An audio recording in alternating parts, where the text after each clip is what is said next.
पिछले 1 साल से पब्लिक सर्विस कमीशन का हाल दरम बरम है। सर्विस सिलेक्शन बोर्ड का कोई अता पता नहीं है। सत्यपाल मलिक जी आए, कहा हम 50,000 नौकरियां देंगे। मुर्मू साहब आए, कहा हम 40,000 देंगे। उससे पहले पार्लियामेंट में होम मिनिस्टर अमित शाह ने बोला हम 1 लाख देंगे। तो ये देने और लेने का जो कारोबार इन्होंने शुरू किया है, ये जुबानी चल रहा है, अल्फाजी जंग चल रही है कर रहे हैं। मुझे लगता है वो आदमी अपने आप में ही एक मैच्योर नहीं था। उसने सबसे ज़्यादा अगर किसी शख्स ने आज तक जम्मू कश्मीर को नुकसान पहुंचाने का काम किया है तो वो फार्मर गवर्नर सत्यपाल मलिक ने किया है। आपने भाषण और मीडिया को देख के एक कैमरे के सामने बोल तो दिया वाह भाई जम्मू कश्मीर की जनता के लूटने के लिए, लेकिन हकीकत में आपने जम्मू कश्मीर के लोगों को बेवकूफ़ बनाया।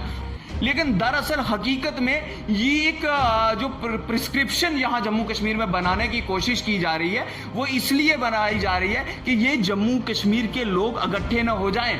आप जम्मू कश्मीर के युवा को 19 के बाद के हालात बताते हो, आप उससे पहले का जम्मू कश्मीर दिखाओ। वो दिखाओ जिसमें हिंदू, मुस्लिम, सिख, ईसाई एक होकर काम करता था। जिस जम्मू कश्मीर की तरक्की के लिए हिंदू, मुस्लिम, सिख, ईसाई ने एक होकर अपनी लड़ाई लड़ी। जिस जम्मू कश्मीर की तारीख को बचाने के लिए जम्मू कश्मीर के लोगों ने एक आवाज में अपनी आवाज रखी। आपको लगता है कि इससे पहले सत्यपाल मलिक एक राजनीतिक जीवन जी चुके थे, एक चेहरा थे राजनीति का, उसके बाद गोवा चले गए। एडमिनिस्ट्रेटिव ऑफिसर आते हैं जीसी मुर्मू, वो भी चले गए 9 महीने का कार्यकाल।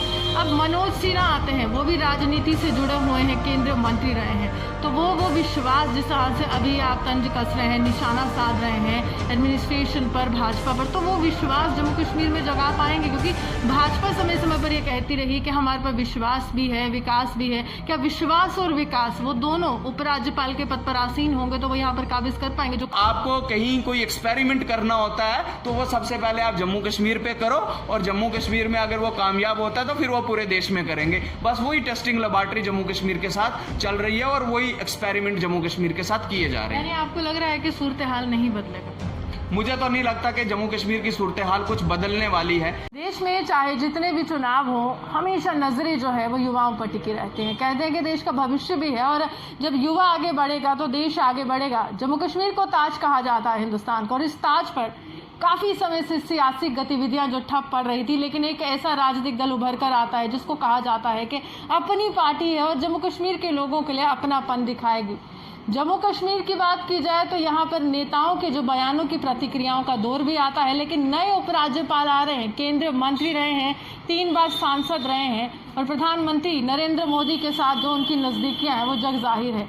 काफ़ी ज़्यादा समय से पिछले जो 2019 के चुनाव हुए, हार का सामना करना पड़ा, राजनीतिक गलियारे से गायब से हो गए। लेकिन एक बड़ा सवाल था कि मनोज सिन्हा क्या वापसी करेंगे, और जवाब मिला है जम्मू कश्मीर से कि वापसी हो चुकी है, शपथ ग्रहण है, और उसके बाद कहीं ना कहीं यहाँ पर आगे का जो परिदृश्य है वो बदलने वाला है। मेरे साथ रकीब खान है, युवा नेता हैं और युवाओं की आवाज़ बनते हैं। कुछ ऐसे मसले हैं जो अभी तक हल नहीं हुए, और उम्मीद थी केंद्र सरकार से, केंद्र शासित प्रदेश बन चुका है, कि केंद्र सरकार समाधान करेगी।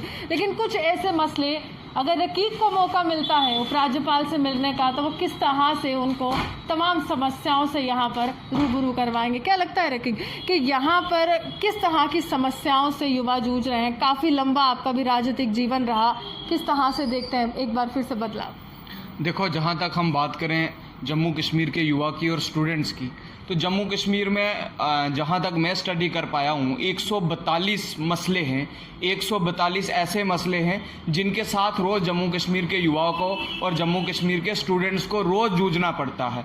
लेकिन जो भी सरकारें आज तक जम्मू कश्मीर में रही, चाहे वो किसी भी दल की रही या किसी भी पार्टी की रही, उन्होंने हमेशा जम्मू कश्मीर के युवाओं को इस्तेमाल किया है, और इस्तेमाल करने के बाद उनको उन्हीं के हालात पे छोड़ दिया है। और जिस तरीके के हालात उभर के सामने आ रहे हैं, जब से जम्मू कश्मीर को यूटी बनाया है, जो मुझे लगता है यूटी नहीं स्टेट होनी चाहिए, आज भी हमारी पार्टी की सबसे पहली और बड़ी मांग है, लेकिन उस स्टेट में या उस यूटी में आज भी युवा परेशान है। पिछले 1 साल से पब्लिक सर्विस कमीशन का हाल दरम बरम है। सर्विस सिलेक्शन बोर्ड का कोई अता पता नहीं है। सत्यपाल मलिक जी आए, कहा हम 50,000 नौकरियां देंगे। मुर्मू साहब आए, कहा हम 40,000 देंगे। उससे पहले पार्लियामेंट में होम मिनिस्टर अमित शाह ने बोला हम 1 लाख देंगे। तो ये देने और लेने का जो कारोबार इन्होंने शुरू किया है, ये जुबानी चल रहा है, अल्फाजी जंग चल रही है। लेकिन दिया कुछ नहीं।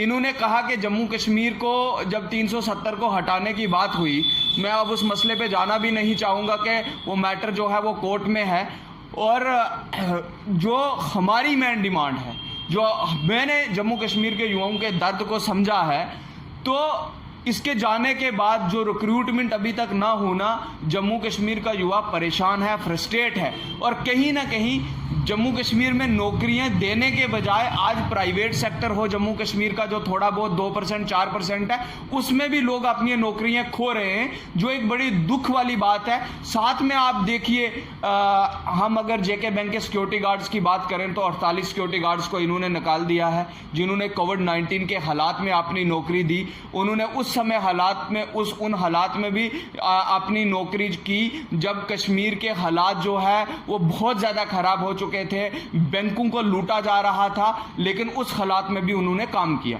उसके बाद हम बात करें एसआरओ के एम्प्लॉइज़ की, आज भी एसआरओ का एम्प्लॉइज़ दरम बरम है, परेशान है, चाहता है कि उनकी ट्रांसफ़र पॉलिसी में बदलाव हो, और बहुत सारी ऐसी चीज़ें हैं जो एसआरओ की चेंजिंग के बाद, अमेंडमेंट के बाद, प्रोविजन पीरियड के बाद भी अभी भी सरकार ने वाजिया नहीं की है, एक्सप्लेन नहीं की है। तो मुझे समझ नहीं आता कि ये सरकार कितने और एक्सपेरिमेंट करना चाहती है। और बहुत बड़ा सवाल है, जब यहाँ पर गवर्नर के पद पर आसीन थे सत्यपाल मलिक, उस समय जैसे ही वो यहाँ पर आते हैं तो राजनीतिक गलियारों में हलचल होती है कि उन्होंने कहा कि एक ऐसा स्कैम निकल कर आता है जेके बैंक का, और कहा कि हाँ भाई इसमें 2 यहाँ पर राजनीतिक दल की मिली भगत है, और उसके बाद ये पूरा स्कैम, ये पूरा खाका बुना गया, और इलीगल प्रोसेस था, बैकडोर एंट्रीज थी। उस समय आपको लगा कि जब नए एलजी आएंगे, इंक्वायरी बिठाएंगे, नए एलजी आएंगे, तो आगे जाकर जेके बैंक का जो सूरत हाल हुआ उसमें कुछ बदलाव होगा?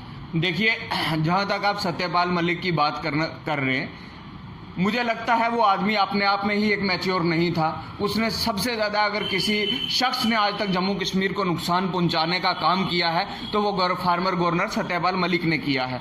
आपने भाषण और मीडिया को देख के एक कैमरे के सामने बोल तो दिया वाह भाई जम्मू कश्मीर की जनता की लूटने के लिए, लेकिन हकीकत में आपने जम्मू कश्मीर के लोगों को बेवकूफ़ बनाया। वो कैसे बेवकूफ़ बनाया? अगर कोई स्कैम था तो आपने उस स्कैम की इंक्वायरी क्यों नहीं की? आप तो हायर अथॉरिटी थे, आप तो जम्मू कश्मीर की सबसे बड़ी अथॉरिटी थे, आप जो चाहते वो कर सकते थे, लेकिन आपने किया ही नहीं। क्यों नहीं किया? क्योंकि आप झूठ बोल रहे थे साफ। हमारी एक ही बात है, मैं साफ शब्दों में कहता हूं कि जम्मू कश्मीर बैंक जो है वो एटोनॉमस बॉडी है और उसको एटोनॉमस ही रखना चाहिए। मेरे जैसे गरीब आदमी के हर शख्स जो जम्मू कश्मीर का रहने वाला है, वो जो कमाता है वो कहीं ना कहीं जम्मू कश्मीर के बैंक्स में जमा करवाता है। वो एटोनॉमस बॉडी रहनी चाहिए और उसको हमेशा एटोनॉमस ही रखना चाहिए। वहां पे सरकार की जो इंटरफेरेंस हो रही है दिल्ली की, वो मुझे लगता है सरासर गलत है। दूसरी चीज आपने कही कि जो जम्मू कश्मीर में जेके बैंक के एस्पिरेंट्स से, जो स्टूडेंट्स थे, जिन लोगों ने वहां नौकरी के लिए अप्लाई किया था, चाहे वो किसी भी पोस्ट के लिए किया था, आज इन्होंने नई रिक्रूटमेंट निकाल दी, पुरानी कैंसिल कर दी, इसमें ये हुआ उसमें वो हुआ। तो सरकार किन लोगों की थी? बीजेपी की सरकार थी, पीडीपी की सरकार थी। तो जो लोग उसमें इन्वॉल्व थे उन्हें क्यों नहीं सजा दी गई? तो आपने जम्मू कश्मीर के युवा को ही सजा दे दी। देखिए, भाजपा से जब भी ये सवाल किया जाए तो उनका एक ही तर्क रहता है कि अब गिलानी के बच्चों को यहाँ पर नौकरी नहीं मिलती है, अलगावादी सोच नहीं है, अब उस तरह से हम बैकडोर एंट्रीज नहीं देख रहे, मेरिट पर ही सब कुछ चल रहा है। मैं बीजेपी के नेताओं को उनकी शदीद अल्फाज में मजम्मत करता हूँ। उन्हें समझ ही नहीं है कब क्या बोलना होता है और किस तरीके से बोलना होता है। उन्हें पढ़ने की तो आदत नहीं है। अगर कोई आदमी चला जाता है, वो बात करता है, तो वो उसकी जानकारी भी नहीं करते कि वो सही बोल रहा है या गलत बोल रहा है। कारण क्या है सबसे बड़ा? कि बीजेपी के लोग जो हैं, मैक्सिमम लोग जो जम्मू कश्मीर में हैं, 1-2 लोगों को छोड़ के, उन्हें पता ही नहीं होता उनको किस मुद्दे पे बात करनी है और क्या करनी है। जो आपने मुझसे सवाल किया, तो एक तर्क ये भी आ रहा था कि जम्मू के सबसे ज़्यादा बच्चे थे, शायद इसलिए उनको नौकरी नहीं दी गई, या कश्मीर के बच्चे ज़्यादा थे उनको नौकरी नहीं देगी। सबसे बड़ा कारण था कि जो उन बच्चों का 2 साल नुकसान हुए ज़िंदगी के सबसे कीमती, उनका जिम्मेवार कौन है?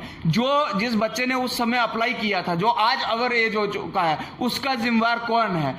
लेकिन इन सारी चीजों को देखते हुए मैं सीधे से एक बात करता हूं कि बीजेपी के लोगों ने कश्मीर के साथ जम्मू को लड़ाने का काम किया, जम्मू के साथ कश्मीर को लड़ाने का काम किया। मैं सीधी एग्जांपल दूं, अभी एक छोटा मसला था मास प्रमोशन का, जो पूरे देश का मसला था। अभी कश्मीर में कुछ हुआ ही नहीं था, तो जम्मू के कुछ ऑर्गेनाइजेशनों ने और कुछ पॉलिटिकल पार्टियों ने यह कहना शुरू कर दिया कि कश्मीर को मिल गया, जम्मू को नहीं मिला।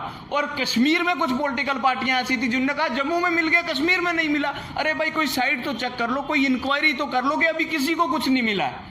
लेकिन दरअसल हकीकत में ये एक जो प्रिस्क्रिप्शन यहां जम्मू कश्मीर में बनाने की कोशिश की जा रही है, वो इसलिए बनाई जा रही है कि ये जम्मू कश्मीर के लोग इकट्ठे न हो जाएं। आप जम्मू कश्मीर के युवा को 19 के बाद के हालात बताते हो, आप उससे पहले का जम्मू कश्मीर दिखाओ। वो जम्मू कश्मीर दिखाओ जिसमें हिंदू, मुस्लिम, सिख, ईसाई एक होकर काम करता था। जिस जम्मू कश्मीर की तरक्की के लिए हिंदू, मुस्लिम, सिख, ईसाई ने एक होकर अपनी लड़ाई लड़ी। जिस जम्मू कश्मीर की तारीख को बचाने के लिए जम्मू कश्मीर के लोगों ने एक आवाज में अपनी आवाज रखी। आपको लगता है कि इससे पहले सत्यपाल मलिक एक राजनीतिक जीवन जी चुके थे, एक चेहरा थे राजनीति का, उसके बाद गोवा चले गए। एडमिनिस्ट्रेटिव ऑफिसर आते हैं जीसी मुर्मू, वो भी चले गए, 9 महीने का कार्यकाल। अब मनोज सिन्हा आते हैं, वो भी राजनीति से जुड़े हुए हैं, केंद्रीय मंत्री रहे हैं। तो वो विश्वास जिस तरह से अभी आप तंज कस रहे हैं, निशाना साध रहे हैं एडमिनिस्ट्रेशन पर, भाजपा पर, तो वो विश्वास जम्मू कश्मीर में जगा पाएंगे? क्योंकि भाजपा समय समय पर ये कहती रही कि हमारे पर विश्वास भी है, विकास भी है। क्या विश्वास और विकास वो दोनों उपराज्यपाल के पद पर आसीन होंगे तो वो यहाँ पर काबिज कर पाएंगे, जो कहीं ना कहीं खो गया? देखिए, आपने पहले बात की विकास की, कि बीजेपी के लोग कहते हैं कि विकास है हमारे पास। ऐसा विकास है कि 2010 से इंजीनियर की पोस्टें जो है वो जम्मू कश्मीर में नहीं आई हैं। 2010 से स्पोर्ट्स टीचर की पोस्टें नहीं आई हैं। 2010 से कोई मेन रिक्रूटमेंट जो है वो जम्मू कश्मीर में नहीं हुई है। इनकी सरकार 2014 में बनी। कोई भी नौकरियां जो है, जो सबसे ज़्यादा जो अनएम्प्लॉयमेंट का रेट बढ़ा है, जब बीजेपी की सरकार जम्मू में कश्मीर में बनी पीडीपी के साथ, जिसमें कहा गया एजेंडा ऑफ अलायंस है, दूसरी चीज़ें हैं, लेकिन वो एजेंडा ऑफ अलायंस ज़मीन पे तो मुझे दिखा नहीं। लेकिन जो बेरोजगारी दर थी, जो अनएम्प्लॉयमेंट थी, वो जम्मू कश्मीर में उस समय 14% थी। आज जम्मू कश्मीर में 45% है। तो वो विकास सरासर दिख रहा है कि उनका विकास कैसा है। दूसरा ये कहते हैं कि हमने बिजली, पानी, सड़क को इतना मजबूत बना दिया है कि हमने विकास ही विकास कर दिया है। आप कुछ मत करिए, आप बीजेपी के दफ्तर के बाहर ही चले जाइए और वहां जाके देखिए, जो आपने दफ्तर के बाहर का विकास नहीं करवा पाए, जो आपने दफ्तर के बाहर की सड़क ठीक नहीं करवा पाए, तो वो जम्मू कश्मीर की जनता का क्या विकास करेंगे? इन्होंने जब जम्मू कश्मीर की जनता को और जम्मू कश्मीर के लोगों पे, जितने भी लोगों को ये ला रहे हैं, चाहे वो गवर्नर जैसे सिन्हा साहब आए तो एक न्यू होप्स लोगों में भी जागे। जैसे एक नया युवा होता है कि दुख का टूटा तिनके के सहारे की उम्मीद रखता है, कि जब जम्मू कश्मीर के युवा का ये भी मालूम है कि जो इससे पहले आए उन्होंने भी जम्मू कश्मीर के युवाओं का गला काटा है, लेकिन फिर भी जम्मू कश्मीर के युवा ने एक उम्मीद रखी कि शायद ये आदमी रोशनी की एक किरण बन जाए। लेकिन मुझे ऐसा कुछ नजर नहीं आता, क्योंकि जम्मू कश्मीर को दिल्ली ने एक जो है वो टेस्टिंग लेबोरेटरी के तौर पे, एक तजर्बे के तौर पे इस्तेमाल कर रही है कि जो आपको कहीं कोई एक्सपेरिमेंट करना होता है तो वो सबसे पहले आप जम्मू कश्मीर पे करो, और जम्मू कश्मीर में अगर वो कामयाब होता है तो फिर वो पूरे देश में करेंगे। बस वही टेस्टिंग लेबोरेटरी जम्मू कश्मीर के साथ चल रही है और वही एक्सपेरिमेंट जम्मू कश्मीर के साथ किए जा रहे हैं। यानी आपको लग रहा है कि सूरत हाल नहीं बदलेगा? मुझे तो नहीं लगता कि जम्मू कश्मीर की सूरत हाल कुछ बदलने वाली है इन लोगों के आने से। एडमिनिस्ट्रेशन जो है वो बेलगाम हो चुकी है, अफसरशाही सुनने को तैयार नहीं। आज जो डोमिसाइल की बात करते हैं, हमने शुरू से कहा था कि आप स्टेट सब्जेक्ट को डोमिसाइल कंसीडर कर लो।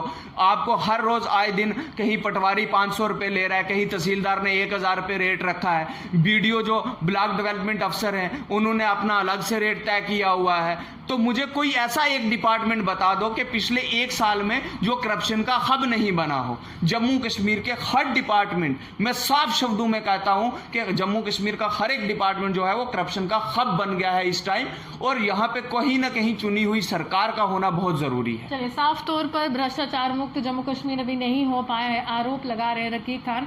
लेकिन आगे की किस तरह से यहाँ पर रणनीति जो है अपनाते हैं मनोज सिन्हा, ये देखने वाली बात होगी, क्योंकि अभी के सूरत हाल इस प्रकार है कि भाजपा से काफी ज्यादा यहाँ पर लोग जो है निराश हो चुके हैं और तमाम लोग ये कह रहे हैं कि समाधान किसी को तो करना होगा, क्योंकि हताशा जो है हर दिन बढ़ती जा रही है। इसी के साथ कैमरामैन गुलशन कुमार के साथ मैं रूहानी आपसे विदा लेती हूँ। नमस्कार।